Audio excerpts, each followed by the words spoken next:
Hi అండి, నమస్తే. Welcome to my channel.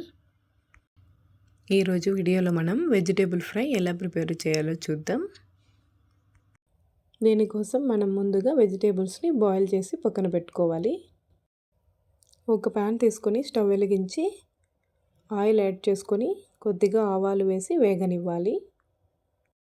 ఇప్పుడు ఇందులో 1/4 కప్పు పచ్చి శనగపప్పు, 1/2 కప్ మినప్పప్పు తీసుకొని యాడ్ చేసుకోవాలి. వీటిని దోరగా వేయించుకోవాలి. ఇప్పుడు ఇందులో సన్నగా తరిగిన ఆనియన్, అలాగే 2 పచ్చిమిర్చి, కరివేపాకు కూడా వేసి కాసేపు వేయించుకోవాలి. తర్వాత 1/2 కప్పు పచ్చి కొబ్బరి తురుమును వేసి మరొక 2 నిమిషాలు వేయించుకోవాలి. ఇప్పుడు ఇందులో 1/2 కప్ ఉడికించుకున్న రెడ్ బీన్స్, అలాగే అలసందలు, ఉడికించుకున్న వెజిటేబుల్స్ అన్నీ కూడా వేసి చివరగా కొద్దిగా పసుపు,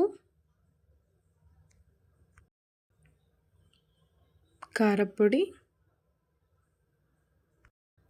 కొద్దిగా మిరియాల పొడి కూడా వేసుకొని మొత్తం అంతా కలిసే వరకు ఒకసారి కలుపుకోవాలి. ఇలా 5 నిమిషాల పాటు మీడియం ఫ్లేమ్లో వేయించుకోవాలి.